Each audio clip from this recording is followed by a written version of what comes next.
We're in the early innings of the game, right? So I would say we're in the top, you know, 3 innings really, and we have so much game to play. So, you know, focus on building for that full game, and I think that you will have great success. I think the people I've seen that have tried to come in and out really quick have been burned a little bit by that. So I think you have to really be savvy about capital allocation and having a real plan in terms of what you're doing and staying focused.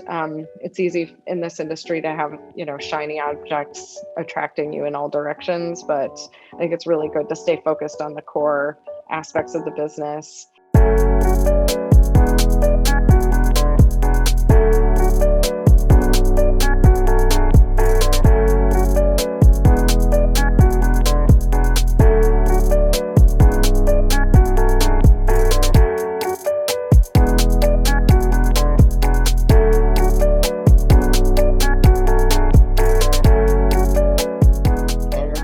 So excited to have Emily Paxhia here on. It's actually called the Real Estate Podcast. We're here in Austin, but we are very passionate and big believers in the cannabis industry, and you're doing a lot in the space. And so we're honored to have you be here. We know you're busy and your time's valuable, and would love to just dive in. And thanks for joining the show, first of all.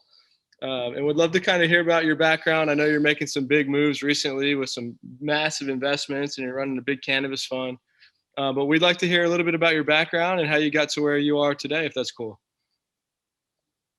Absolutely. Thank you so much for having me on. And I know we're not a real estate focused fund, but we do have some real estate investments that we've placed in cannabis specifically over the years. So, and I'm a big fan of Austin, Texas. I've spent a lot of time there and I love it. I was sad to see the news about Alamo Drafthouse this morning, kind of going chapter 11, but hopefully it'll work out in the end.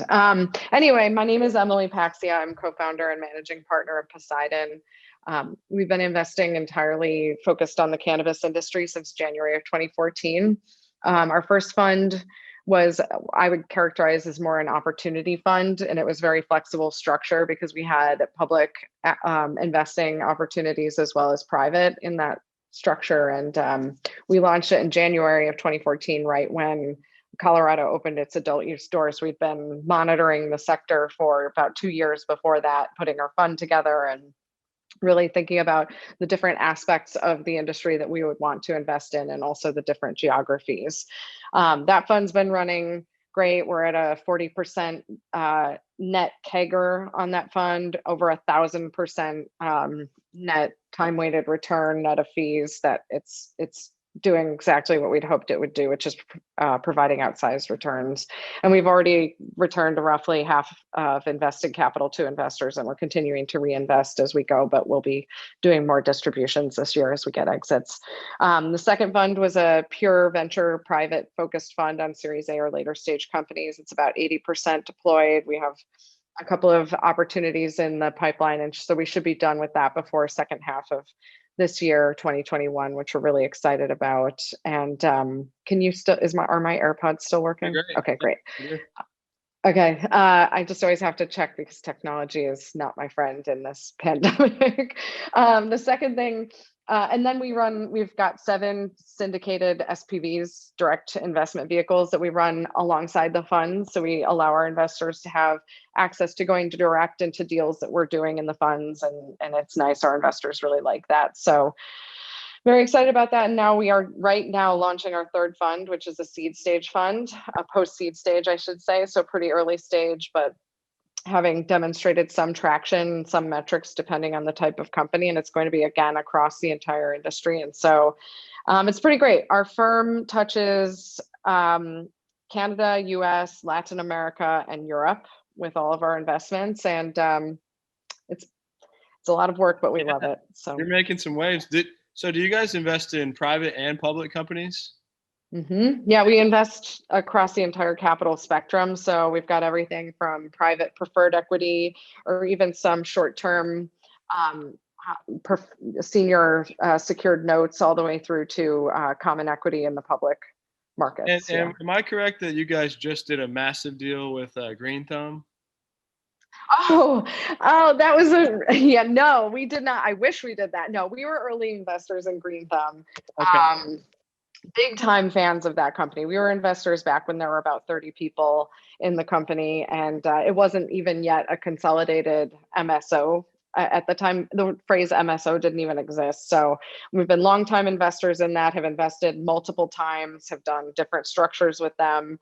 In fact, that transaction with that they did with Ianthus, my brother helped them out with that. Like my brother's my business partner. And yeah, so big fans of GTI, but we were not that Got it. that 100 million check. Got it. Someday we'll be that $100 million check. Well, I'm curious, a couple things like what is like your, for entrepreneurs out there, and you're kind of in an industry that obviously has a lot of regulations, like what would you say like your role is and your skill set that you like to zone in on as a business person? What do you try to like? Do you try to pick one thing, or are you kind of all over the place? Like what does that look like for you and building this business? Yeah. We believe that the industry is a very cohesive, kind of synergistic flywheel, I guess is what I would say. We started off investing a lot in the ancillary and technology aspects of the industry because it was early days. Again, the MSO world did not exist at that time. So we really liked the ancillary companies.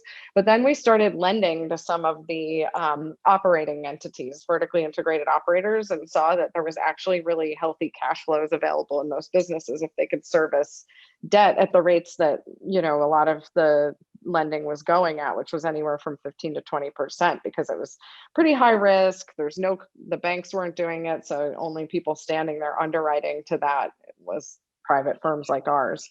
So then we learned a lot more about the vertically integrated operators through that. And we saw just how attractive those businesses were. And that's when we decided to get into that.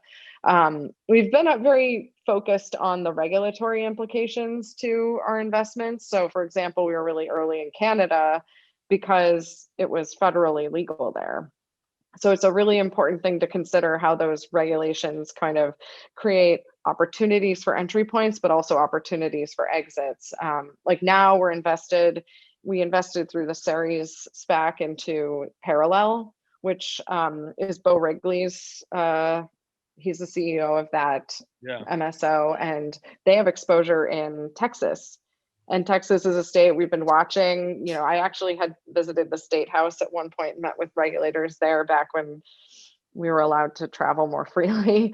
But, we were very interested to see a company that got a toehold into the market, and we're excited to see what comes for Texas. And just Marijuana Moment just posted some really great polling statistics. And I think that there could be some real movement in the state, which is really amazing, because when we first got into the industry in 2014, a lot of people would have said, there's no way Texas is going to be moving forward with cannabis legalization, but look how far we've come. So that's another thing where we use that as an entry point to get access to a really interesting market, one that we're passionate about. And then we're hoping that the regulatory framework opens up, and then we see a lot of upside from that entry point. Yeah. And I'm sure you will. We're excited to hear. I saw what you're talking about, and sometimes it seems like we're so far out here on that happening. But Texas is because in the end, cannabis, especially when you're dealing with just like the farming piece, or maybe even just CBD, it is a commodity, and Texas is really savvy about commodities and about farming and about ag. So there's a lot of parallels that you could draw there. Right. That makes sense. Yeah. So what is your passion? Is this like business opportunity, or were you a big cannabis fan and you saw this industry early on? Like how did it come to this point? Yeah. So we have a bit of a background around it from the palliative care aspects of cannabis. And my brother and I founded the business together, and our parents both passed away from cancer. So we had heard about cannabis as a palliative care resource from a hospice nurse, but it was 1996. And then again in 2001, these things were coming up for us when both of them were sick and it ultimately passed. But I think it just gave us a wider aperture, or like a more open mind to contemplating cannabis and taking it more seriously than others. And then being based in San Francisco and seeing what it had done during the AIDS movement, it was really, really AIDS epidemic when it really blew up here, and it had been a resource that was used again as a palliative care. And that's kind of where the compassionate programs came from, was this amazing person named Brownie Mary, who was, providing edible cannabis to patients who were really, really sick, and it made them feel better. And so I think that for us, we're really passionate about it from the, kind of compassionate care and palliative care standpoint. And then what's more important and most amazing is that as we've invested more in some of the science of the industry, like one of our investments in Mexico, they're doing a very pharmaceutical approach to it, and they're exploring what the different cannabinoid compounds can do at different things. And they actually are seeing that it could help to slow the spread of colon cancer, which is what our father died of. So when I saw the results of that study, I got pretty, I was sad to know that it wasn't around back when he was really sick, but I was happy to know that we could actually be discovering things that could help people to not go down that path. And so we're very mission driven. The cannabis industry has not been a very easy industry to work in. It's full of challenges every which way you turn. And as you probably know, we went through a 25-month bear market cycle in cannabis. It was not easy to invest between 2018 and really end of 2020. I mean, the fourth quarter of 2020 was when things really started picking up again, but it was tough and it was not an easy sell, but we navigated it because we were really passionate about it. And so that's why we really care about it. But I am a consumer. I use it for my own health, and I think it's a great resource. And I try not to drink every night of the week, but it's nice to have cannabis when that's not what you're doing. I hear that, and I feel the same way. And I've been invested in the space personally for a while. Alex has too, and it was rough. I mean, when you're saying that, I mean, I was like really down, and it kind of turned around pretty quickly, which is nice. But stuck it through and kept buying more stock, and it was a tough time. But it's pays to sometimes to have that fortitude and not give up, I guess.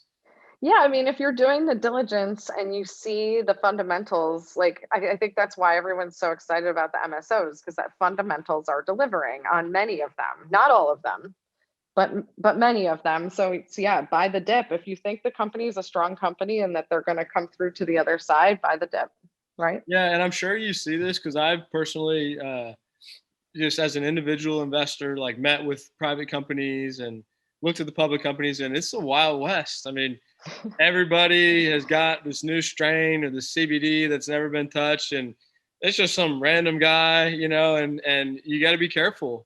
So it's been hard to figure out how to break into the industry, and I'm sure you're seeing that on a whole different scale. Are you guys like constantly analyzing and outbound looking at new businesses, or what does that process look like for you? Yep. So we have through our website, we got at least a dozen inbound inquiries a day. And sometimes depending on like if I'm on CNBC or Morgan's on Bloomberg or something, then we get like 100 inbound inquiries a day. But so we've been at it for a while, and we read through all of those inquiries. We don't always get to respond, but it's all interesting to see what people are raising for, what types of companies are being formed and put together. It's absolutely the Wild West.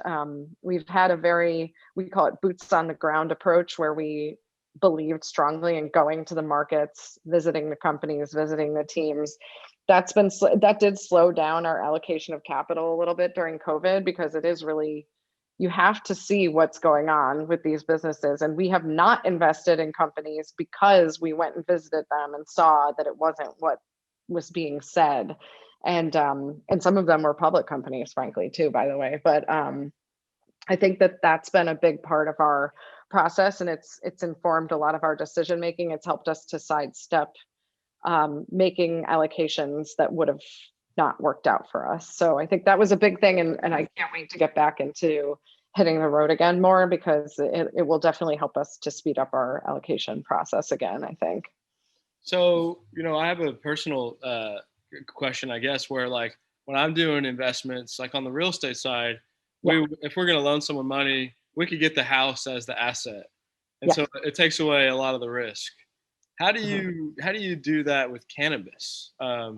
like, I mean, I've personally looked at investing in businesses. Do you just have to take that risk, or maybe the owners have real estate? Like, how do you know that you're not just, because it does seem in some ways very risky. There's high returns, and some cases can be risky. How do Yeah. you avoid just, writing someone a $1 million or $10 million check and that just being gone? I know you do your due diligence, but do you have like some kind of security or collateral on that money? Yeah, so we have collateralized our debt in most instances. We're sitting in the senior secured stack on that. But I mean, you're raising a really good point, which is that cannabis doesn't have bankruptcy protection. So you can only run through a process, and you can run through the process at the state level. And we only one time, we've underwritten very conservatively our projects to make sure the service is there, and require certain covenants so that we're able to stay on top of it. So that's been one way. I think, is through our strong documentation and just like literally staying on top of it. Like if anyone ever missed a payment, it's like, no, we are right on that. So there was only one time that we that we basically were going to go and get the equipment from the facility, and it was, I think the reason it would have worked out is because our lawyer is, we just have a really great legal team. We work with Farella, Braun and Martell, and we were just on top of it with our documentation on that. Like, we're coming, if you miss one more payment, if you don't get caught up, we're coming for the equipment. And this is the list of things that we'll be collecting on. These are what they're secured by. Here's the documentation. And, my Morgan and I were like, well, because some people are like, oh, they're kind of in the loan to own business. And that's an interesting strategy. It's like you're lending against a business that can't service the debt, because you think maybe that's actually the cheapest way to buy the business. But the thing is like, I don't know, you don't really want to buy a cannabis business unless you're ready to be a full-blown operator, because it's really hard to operate in cannabis. So I remember when we were about to potentially have to go collect all of this equipment, and we were just planning probably to sell it to other companies. But it was like, this is not a great thing, not a great position to be in. So we were grateful that we were on top of it. And then they paid before we had to do that. So happy for that moment. And then they were on time from that time, and we got all of our money plus 20% out. So it was great. But Hey. so I would just say that it's been being on top of it. It's, making sure we have the information rights, making sure we get the financial statements, making sure that if they trip a covenant, we're right on top of it. All of those things are critical. We have had losses in the portfolio. It would be insane if we didn't, because I mean, in the traditional venture world, you have like a 99% failure rate of companies. We do not, knock wood. We do not have that. We have a far, far, far lower percentage of failures. But, you kind of, what we do is we just debrief and we try not to repeat the same mistakes. Sure. Yeah. Okay. Well, are there any ways that we or our listeners can add value for you here in Texas, or are you raising more money? Like ways people can get a hold of you, anything like that, or anything you specifically want to touch on? Yeah, so I can be found at Poseidon.partners, not .com, .partners. That's us. So we have inquiry forms there. So we, the funds are for accredited investors. But, I think that the way the industry, like viewers can, Poseidon, our firm is all about building businesses and doing so. We believe if we build good businesses, we'll build a great industry. And so our whole thing is, let's invest into the companies that we think are really building for the long run, not getting into like trying to throw money into like, oh, we think we can get a little pop on this thing. I mean, that's fine. It's fine to do those little trades or whatever. But I think, the best way to all work together is to invest in the companies that are building for the long run, because none of us will get to win in cannabis if we have another severe wipeout like we did, with those names in that 25-month nasty bear market. Like, we don't want to go there again. So let's put the money and put the weight behind the companies that are really building. And I think that's going to come down to, you've got your top 5 MSOs. Sure. Let's see. You got GTI, TerraSend, Curaleaf, Cresco, and who am I missing? Trueleaf. Did I say Trueleaf? No. truly. But those are great. And then you've got the new ones, kind of the up and comers. Like I do think the series Parallel. I think that Verano's in the mix there now. Although I saw some interesting things going on with them on some of their partners. Yeah. So I was like, we like Vireo a lot too. I don't know if you've Vireo, yeah. Yeah. We were in that at one time. I don't know where we're at with that, but that's what they're science focused. Yep. Who else do I like? Yeah, I'm excited. There's more names coming, and I think that'll be really good for the market because that means we can allocate further and more deeply. I think Charlotte's Web is not. Oh, you know who I like too? I like Jushi and Columbia Care. I think those guys are coming. I mean, AYR, Air. Like, there's good companies. Yeah, and it's like it's a great time for the public market investors. It hasn't always been, which has been difficult because I think. I don't think necessarily the companies that were publicly listed were always the best shepherds of capital, but I think we have some much better folks at the helm now. So, what do you think about rivers, Canopy Rivers and Acreage? You follow those closely? Yeah, I do. I like Canopy Rivers. I know Narve. He's a great guy. He's a great investor. So I think they're pivoting on their strategy though. But I'm cautious on what. Because sometimes we have chit chats as fund managers, so I just don't want to say anything that I shouldn't be. No, I'm like, I hear you. yeah. And then Acreage, I think it's an interesting situation given the relationship with Canopy, but I think I'm a little more bull on TerraSend. I really think Jason Ackerman is a savvy guy, and I couldn't have more respect for Jason Wild. I like his kind of investor operator mindset. So very cool. Yeah. Well, before we get out of here, can we ask you for advice for entrepreneurs or business people on what you would say for tips for growing their business or their career moving forward?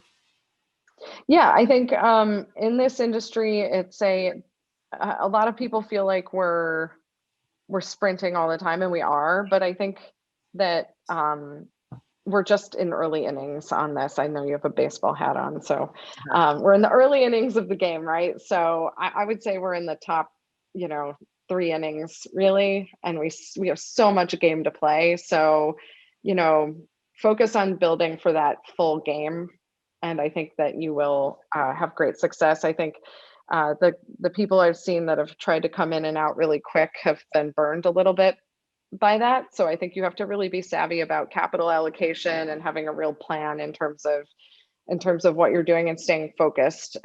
It's easy in this industry to have shiny objects attracting you in all directions, but I think it's really good to stay focused on the core aspects of the business and really running on that. And one thing in the private part is, and I see this in Silicon Valley too, is some people get hung up on how much capital you can raise versus actually building a business. And it is a virtuous cycle. You raise capital so you can continue to build your business. But if you just focus on raising capital and the business isn't caught up to that, there's going to be that delta and it will catch up with you. And I think that's when you see a lot of companies do down rounds or flat rounds, which nobody likes. Nobody likes those rounds. So I would say, just focusing on the business and growing and just that people have more time than I think they do. So it's important to remember we're really early days. Yeah. Love the advice, Emily. Well, we appreciate your time a lot. And if you're ever in Austin or there's ever any ways we can help out, we'd love to add value for you. Thank you. Yeah. So thanks for your time. That's all we got. Thank you. Hope you have a great day, Emily. Thank you. You too. Thank you.